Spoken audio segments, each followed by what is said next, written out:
Cardinal requests Christians celebrating Christmas to limit movement during the festive season.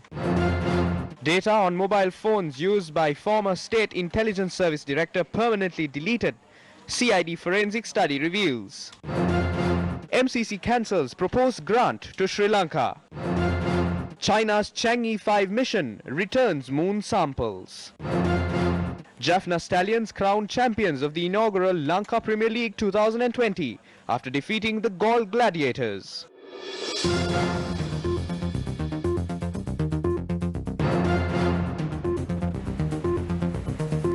A very good afternoon and welcome. This is Lunchtime News on TV1. On to those stories in detail. Archbishop of Colombo, His Eminence Malcolm Cardinal Ranjit, made a special request from the Christian community today during a media briefing held at the Archbishop's official residence.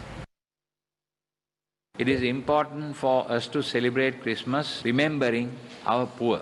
This year in Sri Lanka, we have a situation that is very tragic due to this COVID-19 pandemic, which has spread all over.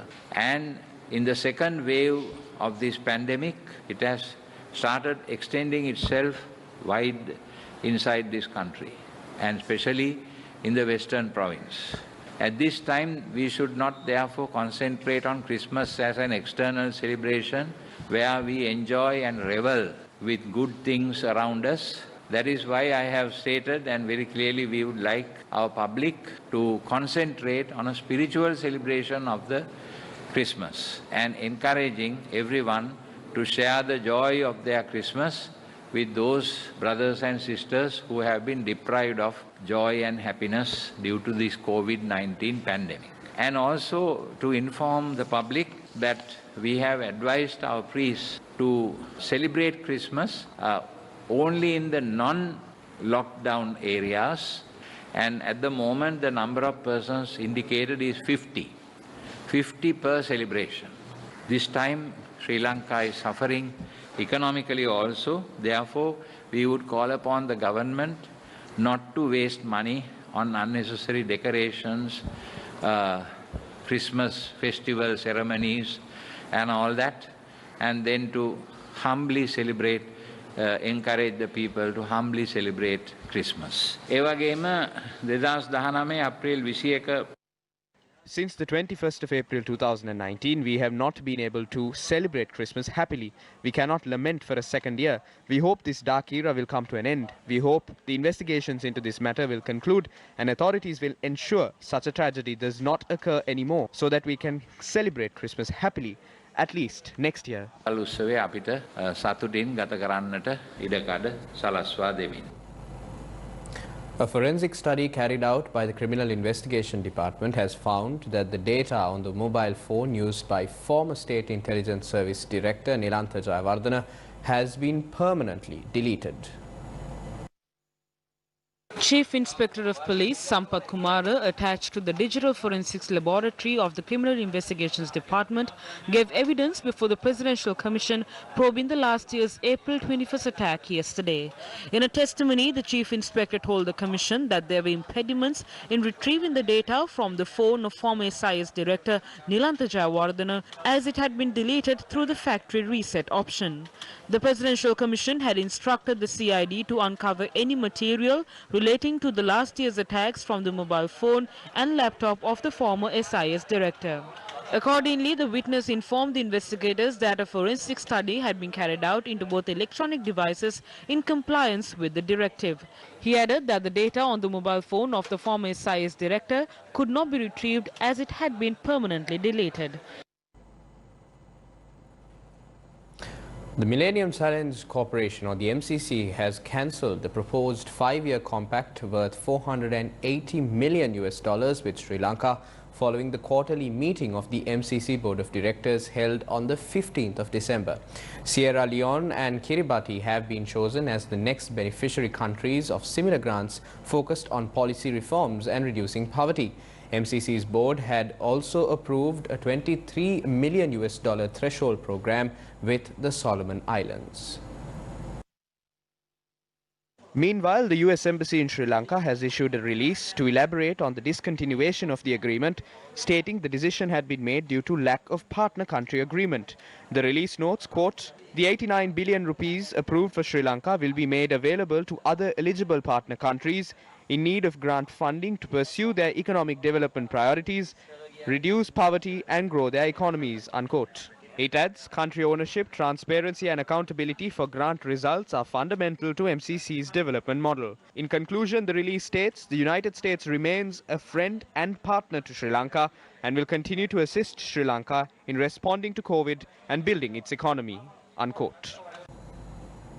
Reports have emerged that a tense situation ensued when residents of Ahaliagota expressed their opposition towards Minister of Water Supply Vasudeva Nanayakkara earlier today. Minister Vasudeva Nanayakkara arrived in Talavita, Ahaliagota this morning to lay the foundation stone for a new water project connected to the Diabubula Springs.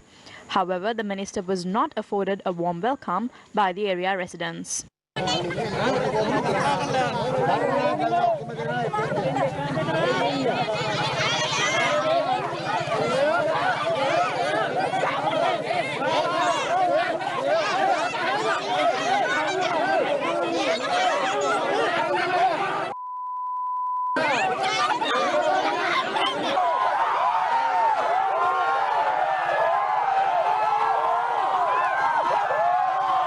According to our correspondent, the Ahaliagota police had to intervene to defuse the situation. Residents of Talavita allege plans are afoot to provide water to the Ahaliagota town from the Diabubula Springs located in the area.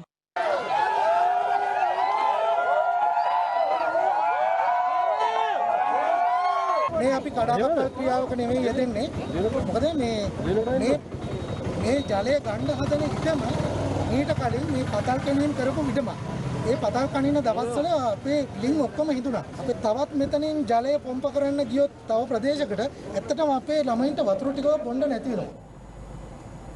The Department of Agriculture claims biochemicals imported to the country have provided successful results in controlling the Sena caterpillar's infestation, particularly in maize cultivations. Anura Vijayatunga, the head of the committee appointed to eradicate the Sena caterpillar infestation, said the biochemical has already been tested in certain areas of the country. He said the distribution of the biochemical named NPV to farmers will commence from tomorrow. Anura Vijayatunga said this is the first time that a biological control system for caterpillar control has been successfully introduced to farmers in the country. He also pointed out that about 10,000 hectares of maize have been damaged due to the Sena caterpillar. However, he believes that the use of this biochemical would prevent the damage completely. Meanwhile, area residents said an insect menace has occurred in Wabada, Delgoda of the Mahara Divisional Secretariat in Gampaha. As a result, several vegetables, fruits and perennial crops are under severe threat. Area residents pointed out that these insects have been causing damage to coconut, banana, arecanut, rambutan, jambu, beetle, pepper and fruits including lime and oranges. The insects find shelter in hive-like encampments on trees while feeding on parts of the trees. As a result of this, the trees tend to die 2 months later. Area residents said that no competent authority has looked into the matter yet. Member of Parliament representing the Samagi Jana Balawega, Manusha Nanayakkara, has urged the government to make clear its stance on the effectiveness of the anti-COVID-19 tonic developed by Dhammika Bandara. He expressed these views at a media briefing held at the party headquarters. The government is responsible to clarify if the tonic cures COVID-19 or not. An issue has arisen due to lack of clarity on the part of the government. Why are they delaying it each day? They are deceiving the people like they always did. They have delayed the importation of anti-COVID-19 vaccines. We know the ingredients used in this tonic are nutritious. No one will fall ill by consuming it. What we want to know is whether it cures the virus. The government should clarify that. Provide the medicine to the IDH. If the patients are cured, distribute the tonic to the entire nation. Once COVID-19 is eradicated, the country can reopen. Tourists can visit and the economy can progress. Why is this not being done? The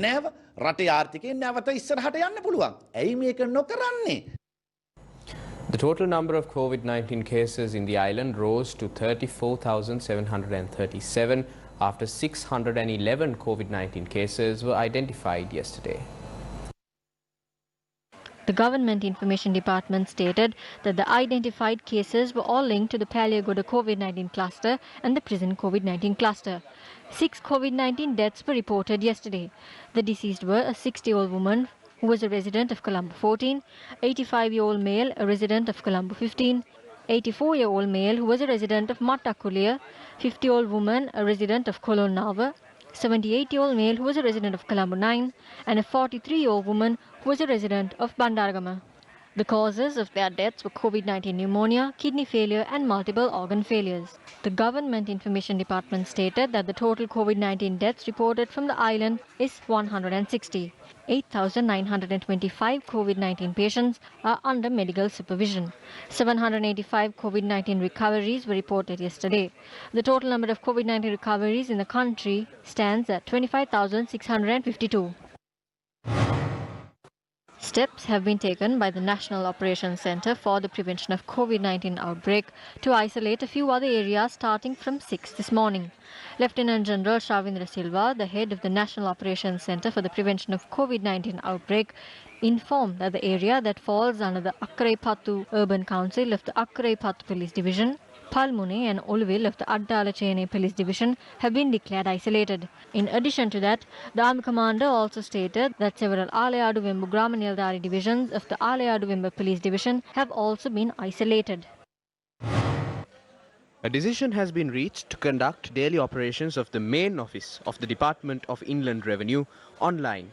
The decision was reached after 2 security officers attached to the main office tested positive for COVID-19. Commissioner General of the Department of Inland Revenue, HMWC Bandara, said the 2 State Bank officers located at the head office premises will remain open for the payment of taxes. He said a special container has been set aside to store tax files. The Commissioner General iterated that functions of regional and district officers will continue as usual. Media briefings were held today regarding public mobility during the festive season. Up to now, we have observed that although the initial clusters that were seen in Gampaha and Colombo districts are now being gradually reduced, less numbers are reported. However, there has been small clusters appearing in different parts of the country, and that is mainly due to the travelling of persons which was not fully restricted due to many reasons, including the need to ensure that social and economic activities need to be restricted only to the minimum level, and as a result a large number of something that we need to take into very serious consideration, why our movements are the main factor that gives rise to this kind of situations where small clusters are appearing in different parts of the country. And therefore I urge the public and all other people in the country to make sure that our movements need to be restricted only to essential purposes. Many of you are preparing to celebrate Christmas while the others prepare for the new year. In every instance, ensure you practice social distancing. Always wear face masks. Security officials, health authorities and the police will launch a number of missions to control the spread of the virus during this festive season. Accordingly, there may be instances where you may have to share your details with the authorities. Always make sure you have a piece of paper with your name, address and ID number. You can present it to any official who requires your details. නම ඒ වගේම ලිපිනය හැඳුනුම්පත් අංකය සහිත කුඩා කොළ කැබැල්ලක් ඔබ බාරේ තබා ගන්න. එවැනි කොළ කැබලි කිහිපයක් ඔබ බාරේ තබා ගත්තොත් සෑම අවස්ථාවකදීම විස්තර ඉල්ලා සිටින විට එවැනි කොළ කැබැල්ලක් ලබා දීමට පුළුවන්. The World Health Organization has said a team of 10 international scientists will travel to the Chinese city of Wuhan next month to investigate the origins of COVID-19. Beijing has been reluctant to agree to an independent inquiry and has taken many months of negotiations for the World Health Organization to be allowed access to the city. The virus is thought to have come from a market in the city selling animals, but the search for the source has led to tensions, notably with the US. President Donald Trump's administration has accused China of trying to conceal the initial outbreak. A biologist on the team traveling to Wuhan told the Associated Press news agency that the World Health Organization was not seeking to apportion blame, but rather to prevent future outbreaks. Fabian Lindertz of Germany's Robert Koch Institute said, quote, "It's really not about finding a guilty country. It's about trying to understand what happened and then see if, based on those data, we can try to reduce the risk in the future," unquote. A pilot project on the usage of organic fertilizer has commenced in the Kurunegala district in line with the policy of the government. The objective of the exercise is to encourage the application of organic fertilizer in the cultivation of crops.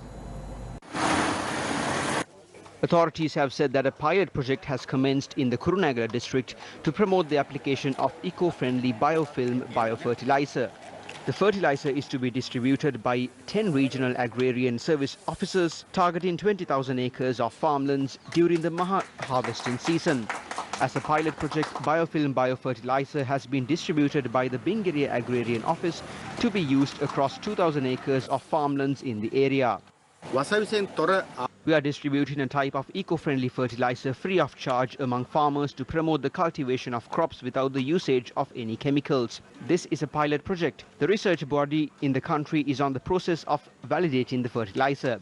We hope that we would receive the certification for this product after using it during 4 harvesting seasons. This initiative aims to reduce the usage of chemical fertilizer by 75% and to promote organic fertilizer. We expect to witness a 30% increase in the harvest. Currently, we have only recommended its application in paddy fields. We hope to use it in the cultivation of other crops in the future. Biofilm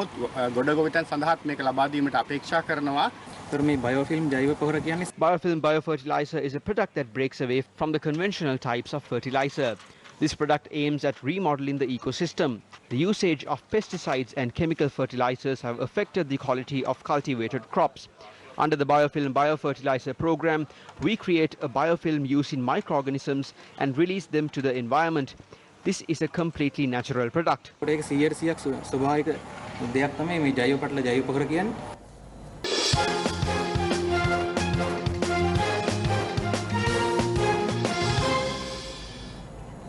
The Jaffna Stallions won the final of the inaugural Lanka Premier League 2020, defeating the Gol Gladiators by a convincing 53 runs late yesterday. Prime Minister Mahinda Rajapaksa also conveyed his wishes to the Jaffna Stallions team.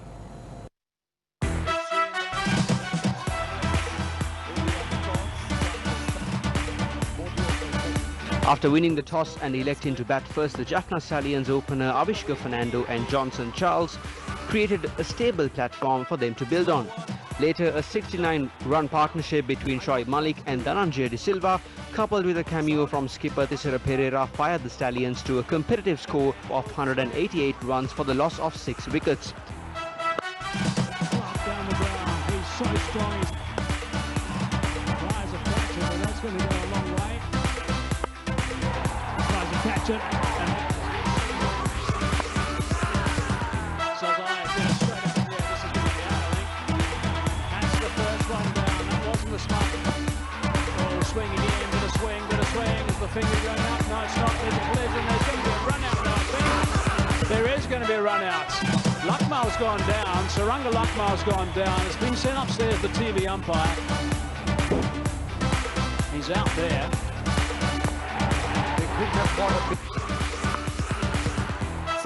Chasing a daunting target of 189 runs for victory, the Gladiators' innings got off to a disastrous start when they lost 3 wickets for a mere 7 runs.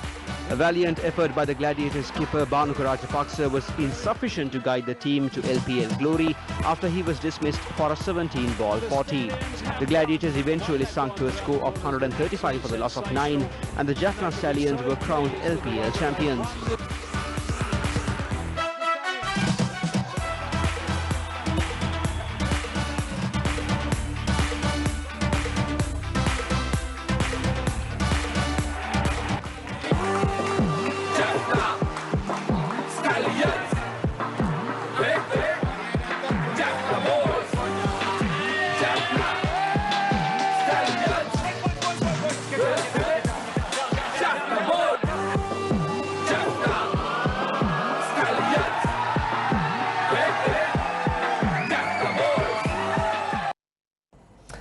And with that, it's a wrap of lunchtime news on TV1. For the Newsfirst team, I'm Zama Ratnayaka. Take care, stay safe, and have yourself a good day.